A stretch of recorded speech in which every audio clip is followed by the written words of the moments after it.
Bagong lahat, kung bago ka pa lamang sa aking channel, huwag kalimutang mag-subscribe at i-hit na rin ang bell button para lagi kang updated sa aking video.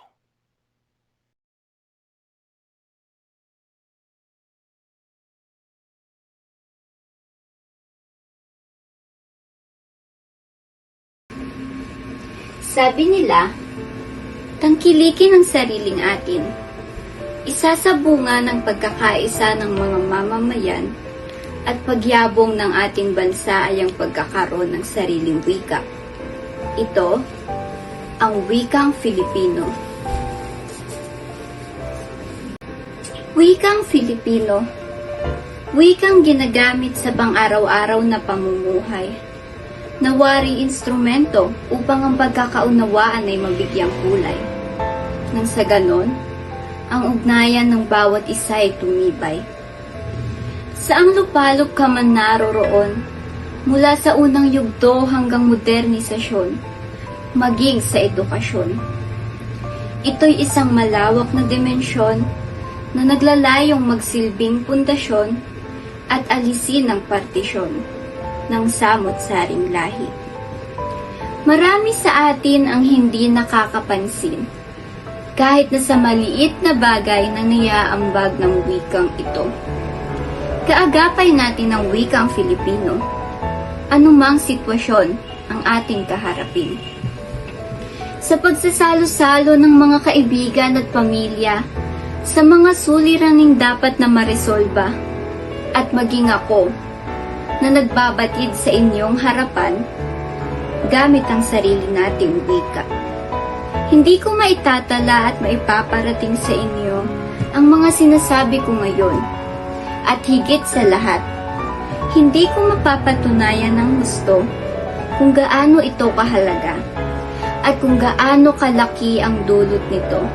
Hindi lamang sa atin, kung hindi sa pangkalahatan. Komunikasyon, ang susi sa klarong koneksyon.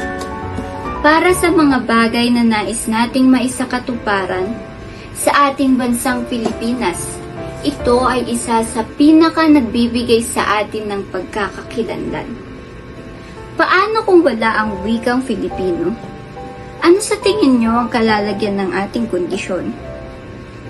Sa libu-libong islang mayroong iba't ibang lahi, may kapangyarihan ng wikang Filipino na ibuklod upang magkaroon ng pagkakaisa at matamasan natin ang inaasam-asam natin, kapayapaan. Walang mas mataas sa wikan ng bansa sa mga dialektong ating binibigkas. Huwag natin gawing batayan ang karangian at itaas ang noo sa mga banyagay huwag magpauto. Kay gandang araw sa inyong lahat. Ako po si Glenda Nimbanya sa Section Loyalty. Ihahandog ang aking katha na aking pinamagatang ang wikang totoo. Ang wikang totoo. Dang-dang taon nang lumipas, nang sinakop ang ating lupaing sinilangan. Espanyol, mga Amerikano, mga banyagang dayuhan na sa kamay nila'y inunoy na pahirapan. Ngayon tayo bumangon at nakamit ang kalayaan, wikang pambansa, ating naitaguyod at napalaganap. Sa iba't ibang rehiyon, ito'y sumasagisag sa buhay na taliwas sa nakaraan. Itaas ang kamay, putulin ang kadenang nakaharang, walang mas mataas sa wika ng bansa sa mga dialektong ating binibigkas. Nagpapatunay na may kalayaang di na magwawakas. Imulat ang mata, tayo magkaisa, na ang bawat Pilipino ay may sariling wika. Huwag natin gawing batayan ng karangian ng pagsalita daw ng Ingles ay dapat lubos siyang matutunan, ngunit hindi ito nararapat sapagkat ang pagbigkas ng wikang Filipino ay ang tunay mong kayamanan dahil ito sa iyong realidad at pagkakakilanlan. Habang wika ay muusbong, tayo ay susulong sa mata ng mga banyagang wala ng diskriminasyon. Ang pagkakaisa ay nasa atin. Magsisimula, patuloy na pagbigkas ng wika siyang bubuhay sa ating bansa. Patutubong wika at wikang Filipino, ito'y karangalan mo upang pagka-Pilipino mo ay mabuo. Kaya patuloy mong ibigkas Huwag kang yumuko, itaas ang noo. Sa banyagay, huwag magpauko. At isigaw ang wika sa wikang totoo. At dyan nagtatapos ang aking pagtutula. Maraming salamat sa inyong pakikinig. Sana'y aking naipabatid at naiparating ang kahalagahan ng ating sariling wika sa bansang Pilipinas.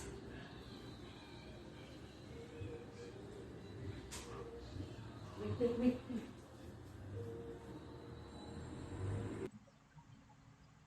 Magandang gabi mga guro at aking kamag-aral. Ako si Daryl Ibarra Maorera at ito ang aking wikang pinamagatang Laya. Laya, wikang Filipino, hindi ito biro. Pawis at dugo ang kapalit sa pangarap ni Aguinaldo. Ang pangangalipin ng Espanya at Amerikano, kahit si Goyo, hindi ito natalo. Ating balikan ang nakaraan, mga alaala ng mga namatay sa labanan. Mula nang umusbong ang katipunan, ito ang nag-udyok sa Pilipino lumaban. Kalayaan, kalayaan, ito ang sigaw ng katipunan. At sa wakas nabuo ang Republika ng Bansang Silangan, ang simbolo ng ating katapangan at ang layunin nito ang ipaglaban ng ating inambayan. Salamat sa iyo Rizal, ikay namatay na may tangal, ang iyong kasakripisyo sa bayan ay di namin makakalimutan. Ating ipagmalaki ang wikang Filipino, ang simbolo ng pagiging Pilipino. Pilipinas, huwag nang magbulag-bulagan, sapagkat ang ating wika ay nakakalimutan. Kahit ito ang simbolo ng ating kalayaan, wikang pambansa ng ating bayan, tara at gamitin at huwag pabayaan. Mula sa ama na si Manuel L. Quezon, ang huling bayani ng ating bayan. At dyan nagtatapos ang aking tula. Maraming salamat sa pakikinig. Magandang araw po sa inyong lahat.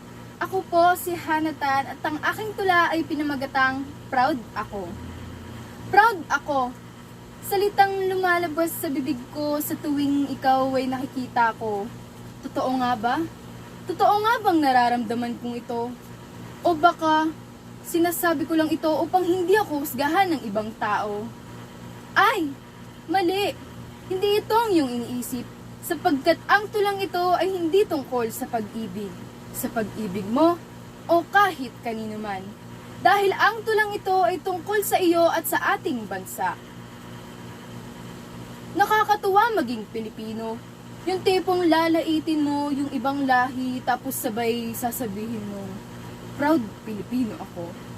Para bang nakalimutan na nating maging makatao. Pero alam mo ba? Alam mo bang mas kabisado mo pa ang karakter sa ML kaysa mga naging bayani ng ating bansa? Ikaw ay makabansa? Okay lang maging makabansa basta't wala kang naapakang taga-ibang bansa.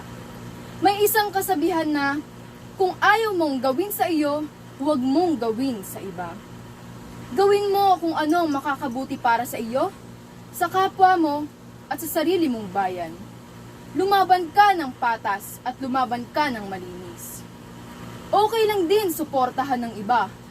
Dahil malay mo, isang araw pagising mo, tayo naman ang sinusuportahan nila. Dahil sa ating talento at pagiging makatao. At dito mo tunay na masasabing nakaka-proud maging Pilipino.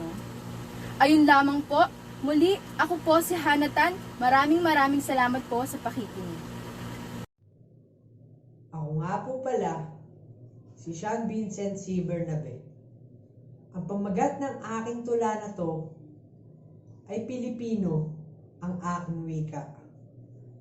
Ang wika ay ang buhay ng bansa, kaluluwa, sandat at panangga, sumasalamin, kumikilala sa higit 7,600 isla Pilipino. Ang ngalan ng ating wika, una nakilala ng ating mga dila mula noong bata, ay ating kasama kaysa umubog ng ating mga diwa. Ngunit nung tayo'y tumanda, nagsimula ng makalimot at tumalikod sa kanya, mas piniling aralin ng wika ng iba, habang ang sariling atin ay hindi na makapa. Ang langit ay lumuluha nalulungkot, ang mga bayaning na mayapa nagmumukmok, nababahala, sa dahil karamihan sa atin ay hindi na makaalala, nakahiya, silang tinatanggihan kayo manggi, at mas ninanais na maging isa sa mga taong maputi, binansagan na maharlika, ngunit bakit tila nagsisisi, mga modernong Victorina na pagiging banyaga ang pinili, napakaraming paalala, babala ang makakasalubong sa kalsada. Ngunit paano maaabot ng masa kung ito'y nakasulat sa wika ng banyaga? Kaya nga karamihan sa atin ay Ingles ang kapangkapa. Ngunit pag sariling atin ay tila walang wala. Naliligaw dahil nakaliligaw ang makabagong panahon. Imbis na umiyaw, sumigaw ay nanatili na tikom. Paano ilalabas sa kahon ang kayamanang binaon kung ang ating mga isip sa karating bansa nakatuon?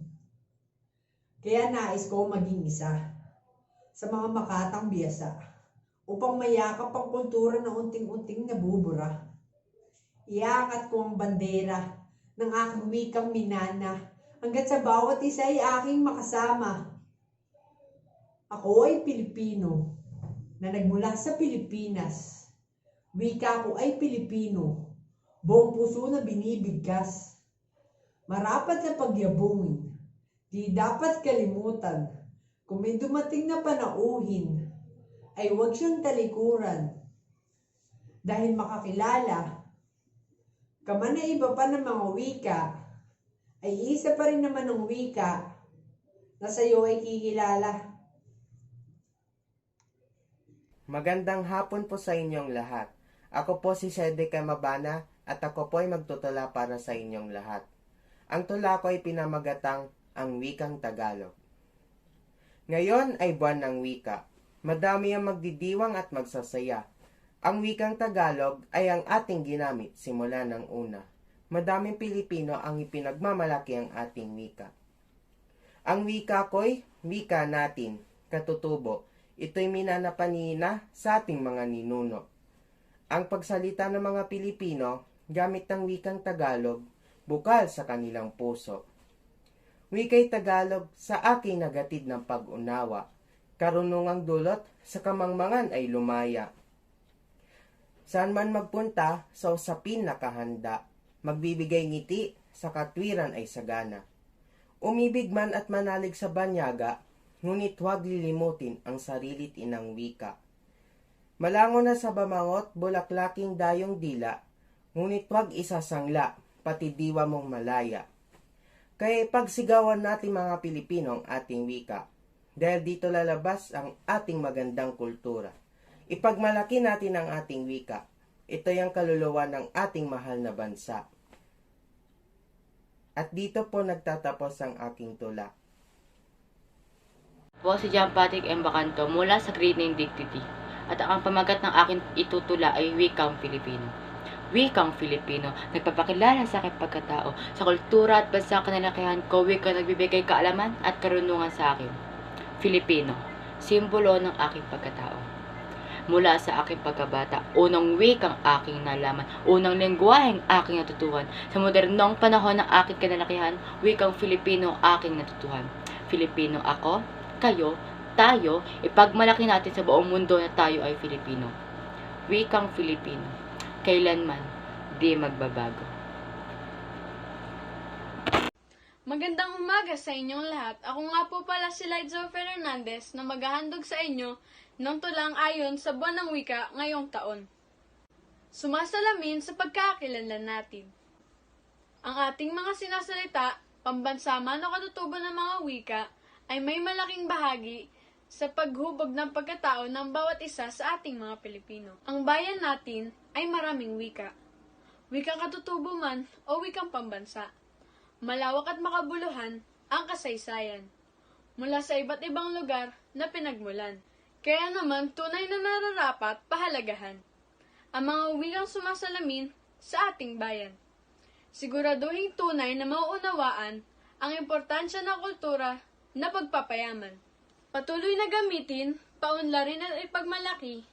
Sa ating pagkakakilanlan, malaki ang bahagi. Isa isip at isa puso ring nagdudulot ng pagkakaisa. Malawak ang gampanin, kaya tunay na mahalaga. Magandang araw po sa inyong lahat. Ako po si Kimberly Manuel mula sa Pangkatwalo Generosity. At ngayon po ay aking itatanghal ang aking spoken poetry na isinulat. Tuwing buwan ng Agosto, nagditiwang lahat ng Pilipino. Samot-saring sigawan, Pilipino ako magpakailanman. Nakakatuwang pakinggan, ngunit ang lahat ba ng ito'y katotohanan? Ika nga ng iba, mahalin ang sariling atin. Ngunit bakit para sa iba, sariling wika ay kinakahiya namin? Walang masama sa paggamit ng wikang Ingles, ngunit bakit sa sariling wika kayo'y nawawala ng interes? Ang ating wika na importante sa nakararami, dapat lang na ito'y ipagmalaki. Wikang ating nakagisnan ay siyang daan tungo sa pagkakaintindihan. Wikang ginagamit ng lahat, ito'y pahalagahan dapat. Mahalagang dialekto, ngunit bakit ginagawang katatawanan ng iba ito? Wika'y hindi lamang uunawain, ito ay dapat ding mahalin. Dapat natin itong ipagmalaki. Ano nga ba ito? Di ang wikang Filipino. Wikang naging dahilan tungo sa pagkakaunawaan ng sambayanan. Ating ipagmalaki at ipaglaban. Itong wikang ating nakagisnan, ipapamana pa sa ilan.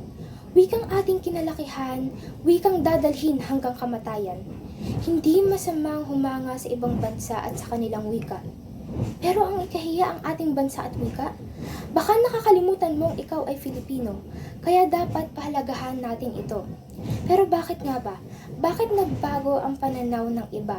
Kahit respeto lamang sa ating wika, napakasimple ngunit bakit hindi ninyo magawa? Kahit ating mga bayani ay pinagloloko, hindi na ba kayo natutong rumispeto? Bago pa man nagkaroon ng pandemya, pinapahalagahan nyo na ang ating wika. Ngunit bakit kayo nagbago? Wikang Filipino ay pinagloloko ninyo. Hindi na kayo nakontento. Kaya ito ang dahilan ng pagdidiwang tuwing Agosto upang bahagi at ipagmalaki ang wikang Filipino. Maraming salamat po. Magandang araw sa inyong lahat. Ako nga po pala si Princess Dayon Carganilla Solis mula sa Pangkatwalo Generosity. Ako ay magtutula tungkol sa buwan ng wika ngayong Agosto at ang aking itutula ay sariling gawa. Sana inyong magustuhan ang aking hinanda. Wika. Letrang W. Wika ko ay wika mo rin, ang aking wika ay katutubo. Ang wika ay dapat isa puso, isa isip at huwag kalimutan. Ang wikang Pilipino ay maganda at kung inyong iniisip matatalo ang aming wika, kayo ay mali, walang tatalo sa aming wika. Letrang I, ibang wika ay gusto kong aralin, hindi lamang ako, pati na rin ang iba nang dahil lamang sa isang pandemya. Marami ang nagsasabi kapag ikaw ay nag-aral ng ibang wika, wala kang kwenta, sarili mong wika iyong inaabandona. Ngunit tandaan mo, hindi porket kami nag-aaral ng ibang wika ay aming inaabandona ito. Ang aming wikang sinilangan ay hindi mapapalitan sa puso't isip namin. Letrang K, kung inyo ring mapapansin, hindi lamang tao ang may wika, miski ang mga hayop ay may sariling wika. Halimbawa na lang ang ibon, ang kanilang wika ay ang paghuni. Aso, ang kanilang wika ay ang pagtahol. Arf, arf, arf. Para sa akin, ang wika ay malikhain at maganda. Hindi lamang ang wika ng pantao, pati na rin sa hayop. Letrang A, ang pandemya ang naging dahilan ng pananaw ng tao sa iba't ibang wika. Maging Hangul, Chinese, English at iba pa ay gustong aralin ng ibang tao. Ito din ang mga popular na wika sa buong mundo. Ngunit kung tatanungin ng mga Pilipino, ano ang popular na wika sa inyong bansa? Para sa akin, ang wikang popular sa bansang Pilipinas ay ang aming sariling wika dahil ang aming sariling wika ay malikhain at kinagigiliwan ng ibang tao. Maraming salamat po sa pakikinig. Naway inyong nagustuhan ang aking tulang nagawa para sa buwan ng wika ngayong Agosto. Maraming salamat sa pakikinig at maligayang buwan ng wika sa inyong lahat. Maraming salamat sa inyong panonood. Maraming salamat sa inyong panonood. Maraming salamat sa inyong panonood. Maraming salamat sa inyong panonood. Maraming salamat sa inyong panonood.